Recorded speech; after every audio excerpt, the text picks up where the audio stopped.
F. King Alexander, president of LSU. Welcome to the Holliday Forum of LSU's Manship School of Mass Communication. We're proud to host this gubernatorial debate at the state's flagship university. Part of higher education's purpose is to build ideas and inform decisions that impact every citizen of our state.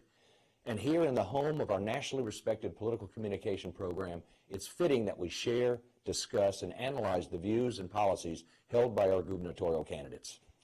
This election is critical to our future as a state and to higher education's place in Louisiana. So thank you for joining us on this important event.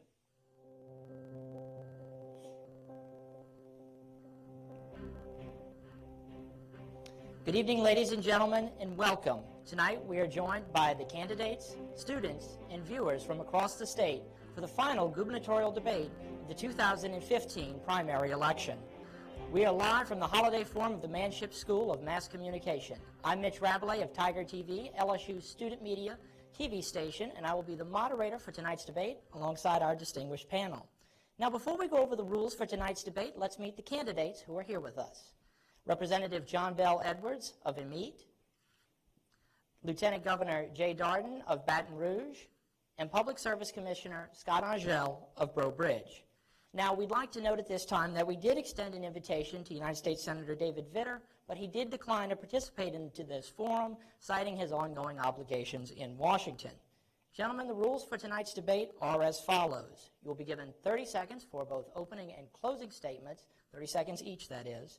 You will have a minute and 30 seconds to respond to each question, and you will have 30 seconds to respond to follow-ups, which will be dispensed at the discretion of myself and the other panelists. The candidates will begin with their opening statements. The order was chosen at random. Representative Edwards, you will go first. This election is about our future and which candidate has a leadership ability to bring the people of Louisiana together to recover from the disaster that has been Bobby Jindal. Like the leadership I learned at West Point, like the leadership I exhibited commanding paratroopers in the 82nd Airborne Division, like the leadership I showed in the legislature standing up to Bobby Jindal and his disastrous policies when he was at the height of his power and when my opponents were his biggest cheerleaders. It's the leadership to bring all of the people together to pursue the common interest, not self-interest. It's the leadership to put Louisiana first. And putting Louisiana first is not just my campaign slogan, it's how I will govern every day. Lieutenant Governor Dardenne. It's Back to the Future Day, and it's appropriate. I have a letter here that I wrote as the president of the student body right here at LSU, and I spent many an hour in this very building getting my journalism degree. Back then in 1978, I was writing to the governor, writing to the legislature, pleading for funding for higher education. Not a lot has changed. I chaired the Senate Finance Committee during the early 2000s, and at that time I resurrected this letter, read it again, and I've got it here again tonight. Nothing's changed. Higher education has got to become a real priority for Louisiana. We need a leader who recognizes that, is going to make the tough decisions for our state to move forward and prosper. Thank you, Mr. Dardenne. Commissioner Angelle. This election is about Louisiana's future. I want a strong Louisiana economy with more taxpayers, not more taxes, more people working for a living, using our business tax credits to create jobs for our people as opposed to making insiders rich, requiring those who are able-bodied on welfare to work, more people pulling the wagon and fewer people riding in the wagon. I'm a conservative, I'm pro-life, I'm pro-Second Amendment, I want your vote, and I won't ever embarrass you. Thank you very much, Mr. Angelle. We are now going to move into our first round of questions. Our first question comes from Natalie Shepard of WWL TV in New Orleans, and it will go first to Commissioner Angelle. All right. Well, all of you have said you would possibly be open to accepting Medicaid expansion under the Affordable Care Act. After 3 years, the state would begin sharing an increasing percentage of the overall costs. With the current financial problems in the state, how would you handle that long-term financial commitment? Well, I certainly believe that expanding coverage is the right way to go. Not expanding Medicaid as we know it, but certainly as you look at the rules, the federal government has made it very clear that they will pay for a 90-10 cost share. What I would do as we move forward would be to expand coverage and make certain that if the federal government ever changes the rules, if they ever change it by 1% from 89 to 11, from 90 to 10, whatever it may be, that by operation of law, we would have the wherewithal to withdraw from that program. It makes no sense for us to continue to leave those federal dollars on the table, but we have to make sure that we don't mortgage Louisiana's future by investing in an entitlement program without the ability to get out. Mr. Angelle, I want to follow up for a minute. How specifically would you plan for this in the budget? Are there certain items you would be willing to look at, possibly moving around? specifically? Well, I certainly believe that as we, again, go to expand coverage, we would file waivers with the federal government, and I'm absolutely certain that this president is looking for a Republican governor to expand coverage. So I believe those waivers would be approved, and as we would approve them, we would certainly be able to provide the kind of funding that we need for health care. If we don't do it, then what ends up happening is higher education becomes more under the chopping block as the cost for health care continue to rise. So certainly I believe that we can do it within the first 3 to 6 months. Thank you. Lieutenant Governor Dardenne. Well, let me answer your question very specifically. The legislature has approved and the people have approved a constitutional amendment that provided for hospitals to be able to charge a provider fee. The hospitals have agreed that that provider fee will help the state pay for the expanded cost of Medicaid. It's not going to be passed on to consumers, and that's one avenue that we can use right off the bat to try and meet our match when that time comes. I've said all along during the course of this discussion that I would not take the Medicaid expansion dollars under the present circumstances. I believe we need a waiver. We need to go to the federal government and develop our own plan that will allow us to back out if we need to, if the feds don't provide the 90-10 match, and would also allow the state to create some flexibility that we don't have under the current state plan that you have to follow in providing Medicaid to folks who are eligible. This would allow us to identify ways we could use money for our new system of delivering health care in Louisiana. We've abandoned our charity hospital system. We have a new public-private partnership. We've created managed care for Medicaid patients in something called Bayou Health. These are both young programs in their infancy. They're feeling their way. There's some problems with them. I want to have the flexibility to be able to decide what we do with those monies. Maybe we want to create a pay-for-performance methodology where we look at outcomes for patients based upon what providers do. We may want to pay doctors a little more to incentivize them to see Medicaid patients because so many don't see them now because they don't get paid enough. They don't even get paid their costs. There's too much paperwork. There's too much risk for malpractice suits. We need doctors to be able to do that, and those may be ways we can build that into a plan. Representative Edwards. Well, I support the Medicaid expansion. My record is clear. For 3 years, I've introduced legislation to bring our federal tax dollars back to Louisiana to take care of our working poor, 240,000 who make too much to qualify for Medicaid, but not enough to buy insurance, and their employers don't offer it. Instead, our tax dollars are going to Washington and into the 30 states that have expanded the Medicaid program. And we would have saved $52 million this year alone by expanding the Medicaid program. It's the right thing to do for all of those reasons. And by the way, Cable, Blueprint Louisiana, the Baton Rouge Area Chamber of Commerce, they all agree with me now that it's the right thing to do. We will do it when I'm governor. Now, it's silly season. The Republican Governors Association has spent $1 million attacking me for supporting the Medicaid expansion when all three of my opponents have expressed support for taking the dollars, when 14 Republican governors around the United States have expanded the Medicaid program in their states, and when the Republican Speaker of the House and Representatives passed a resolution this past session to facilitate the expansion next spring. It is the right thing to do. It will save us money, and maintaining the status quo is not possible. By 2017, we're going to start having reductions in DISH, which is how we reimburse hospitals for uninsured care. Those reductions could reach 75% by 2020. So you cannot have a healthcare system in Louisiana if you don't expand the Medicaid program on one hand and you lose the DISH dollars on the other. It's impossible. It's the right thing to do. I will do it as your next governor.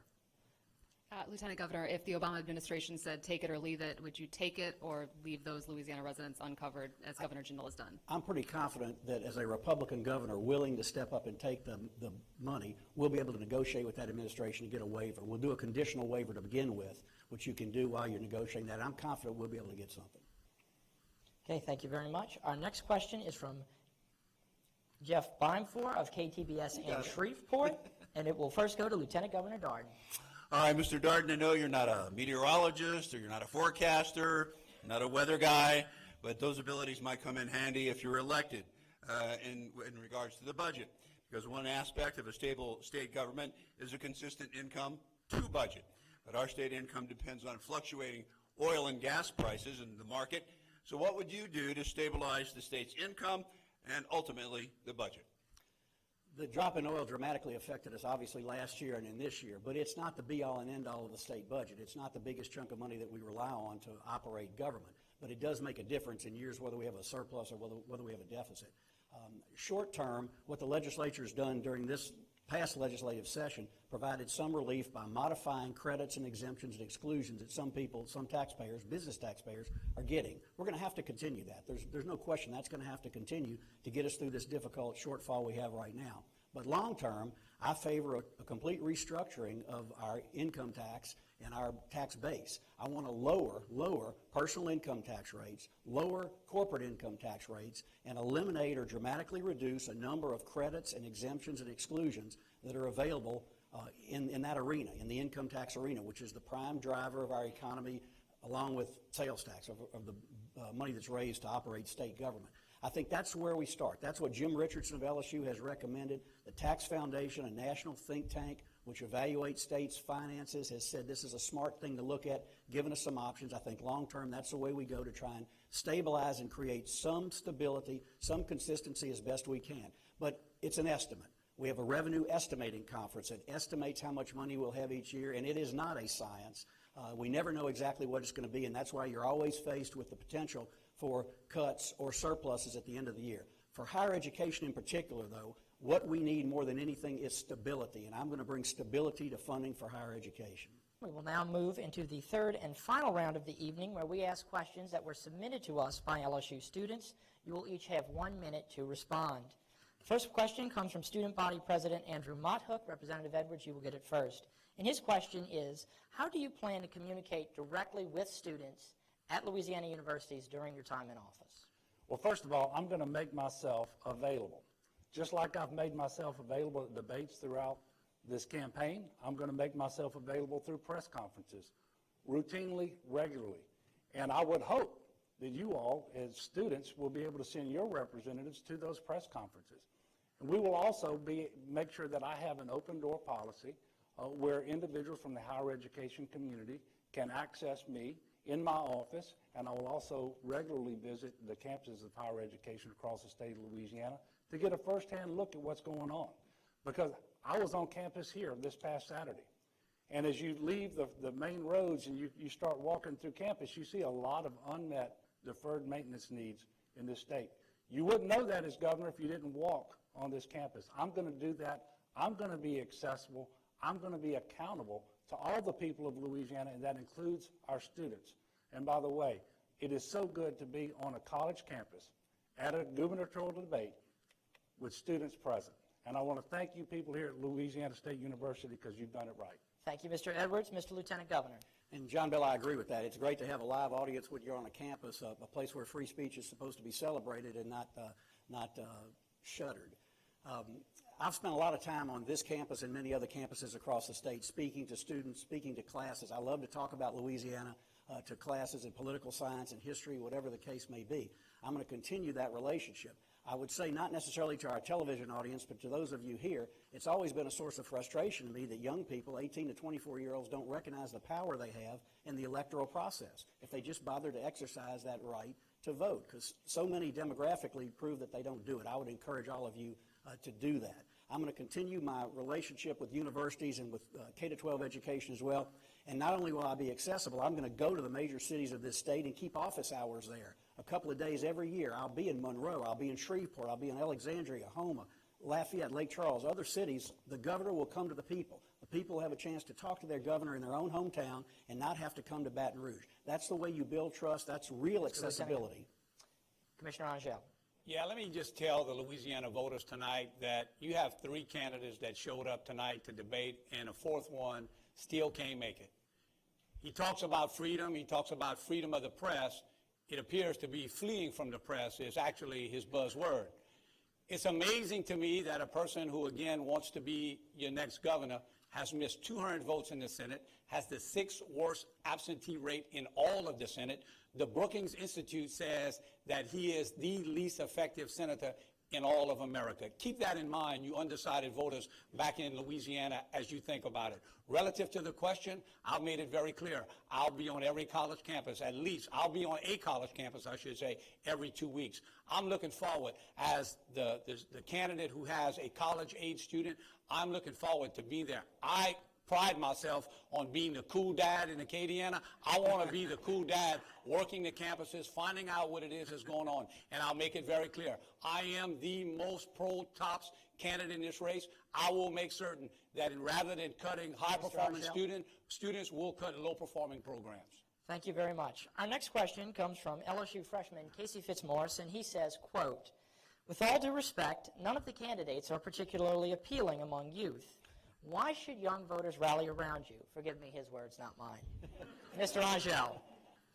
Well, I would take exception to that. I think I'm actually quite appealing. I got a beautiful pink tie. Real men wear pink, and it looks damn good on me. So having said that, you know, I'm not so sure what the particular view or the author is asking for in terms of appealing. What I've said since day one is what this state needs is a workhorse and not a show horse. I believe from day one I've said that what we need is not a governor that claims to know everything as much as we need a governor who wants to work with everyone. As the father of 5 kids, as someone who's married to my best friend, I understand, I believe Louisiana more than any of my opponents, and I have dedicated my 27 years in public service to playing for the name on the front of their jersey, Louisiana.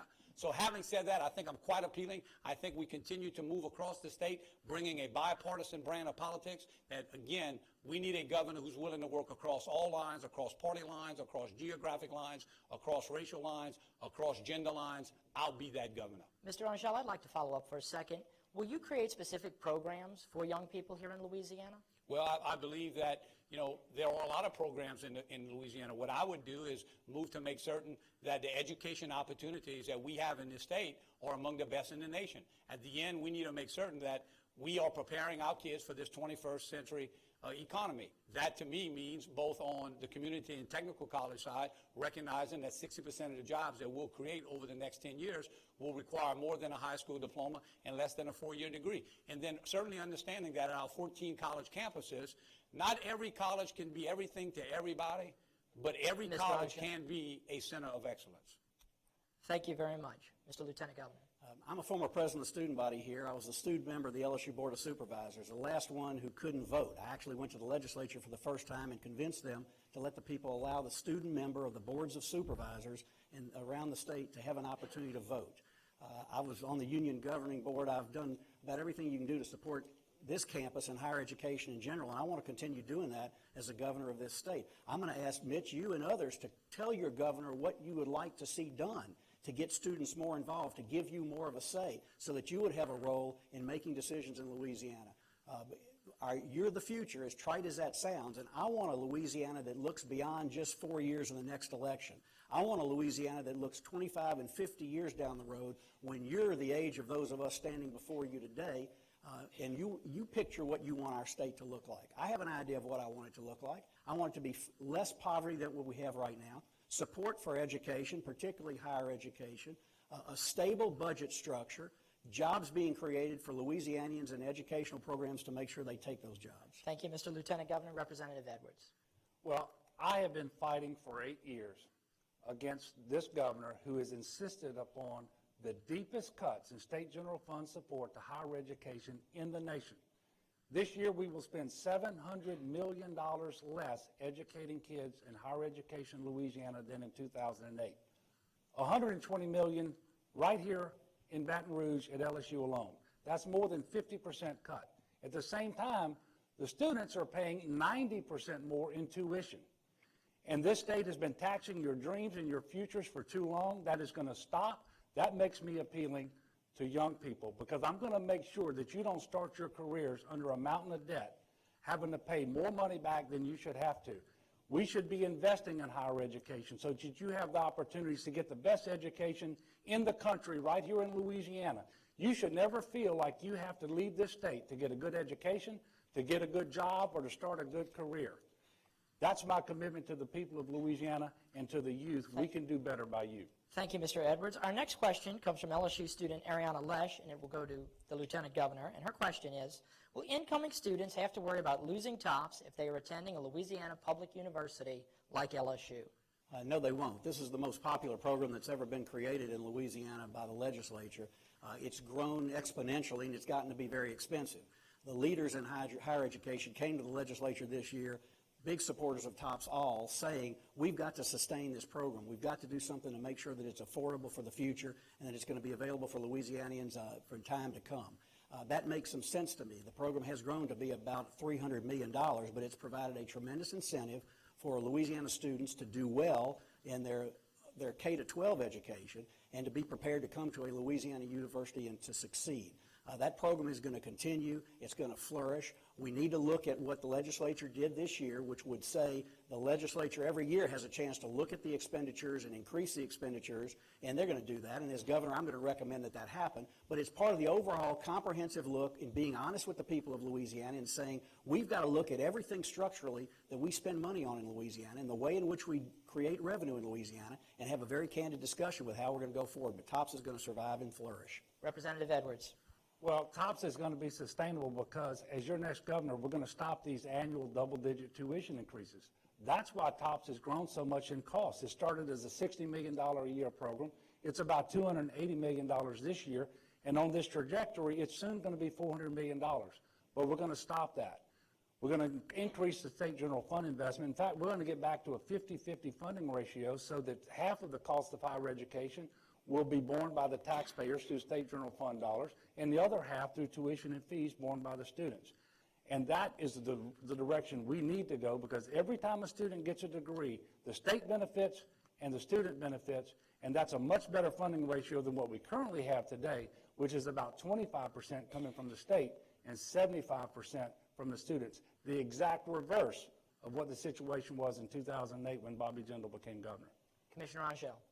I won't need a whole bunch of time to answer this question, and I'll use a lot of my time to talk about another issue. I want to make it very clear. TOPS will be among the highest priorities in the state.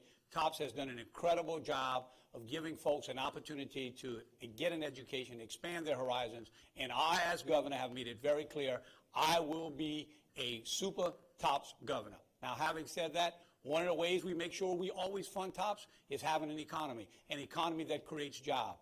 We have a stench that is getting ready to come over Louisiana if we elect David Vitter as governor. I'd encourage everybody at home to go to the AmericanZombie.com website and see the recent allegations that have been posted. There is a shadow that has been cast over Senator Vitter, a shadow that, if it continues, will follow Louisiana. When that follows Louisiana, it hurts our ability to create jobs. It hurts our ability to grow our economy. We can't have a cavalier attitude about this. I understand a serious sin. It is now perhaps a lifestyle that we need to examine, a lifestyle that Louisiana cannot afford. Thank you very much. We're going into our final question of the evening, and you will have a minute 30 to answer it. Thousands of Louisiana college graduates leave this state each year because of decreasing opportunities. What do you say to the LSU graduates of 2016 as they get their degrees and contemplate whether or not to leave Louisiana? Representative Edwards, you get the first crack at this. Well, obviously, I have children right here in Louisiana as well, in college. I've got a daughter at Southeastern in graduate school. I've got a daughter, Sarah Ellen, who's a sophomore here on this campus in a nursing program. I don't want my children or anybody's children to ever feel like they need to leave Louisiana in order to either get a good education or to get a good job or to start a new career. We don't have a margin for error like that in Louisiana. We have to keep our best and brightest right here, and that's why we have to invest in higher education. Education is opportunity, and we cannot price opportunity out of people's reach, because in Louisiana, in the United States of America, people should not be constrained and have to stay in whatever station of life they were born into. There has to be opportunity for upward mobility for everybody. Education provides that, and so we have to do better.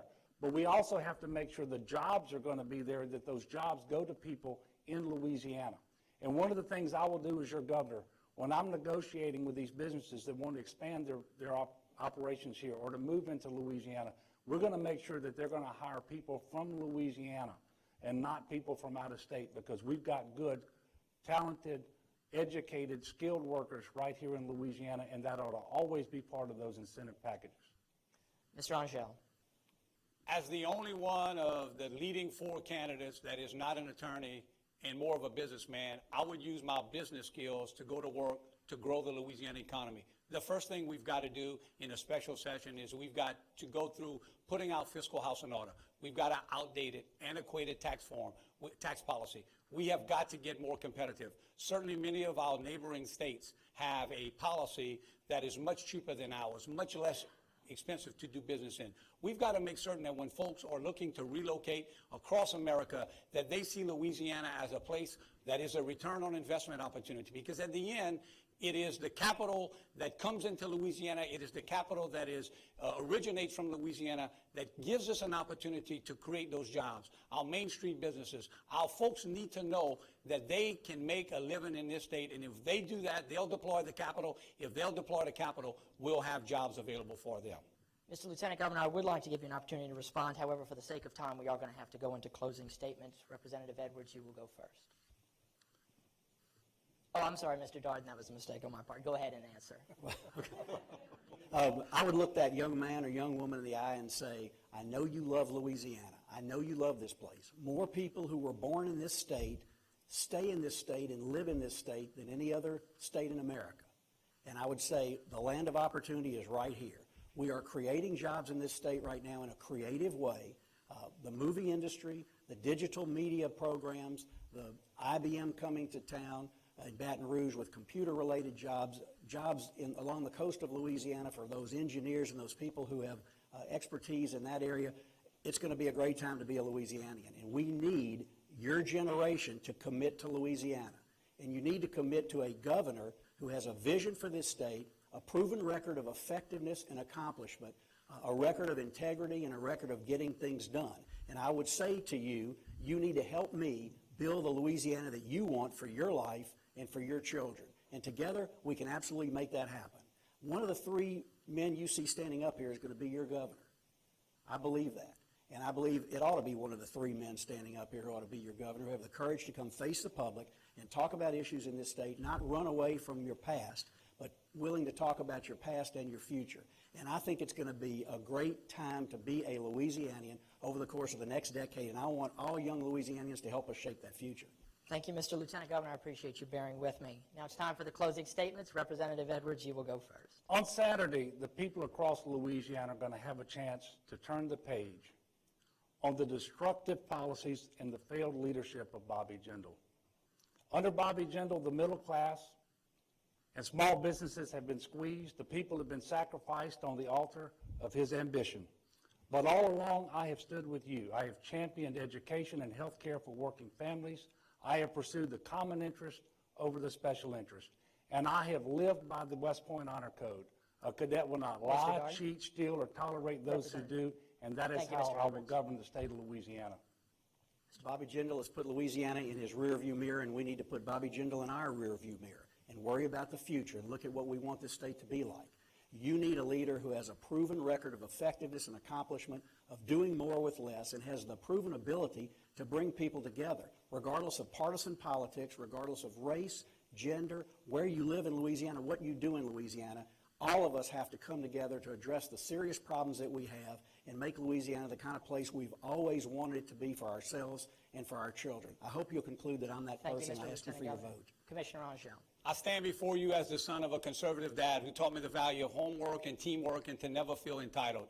I'm the son of a conservative woman who gave birth to 9 children and taught me that life begins at conception. And while discrimination is never acceptable, our religious freedom should never, ever be negotiable. This Saturday, we will elect a new governor. As I ask for your vote, I stand before you and I offer you my heart, the heart of a warrior. Together, I'm certain we can do amazing things. Pour moi, c'est la Louisiane, chaque fois, tous les temps. For me, it's Louisiana every time and all the time. Merci, Commissioner Angelle.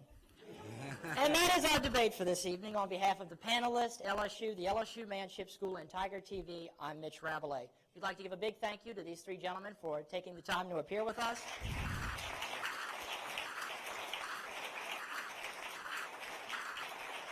And, of course, to our panelists.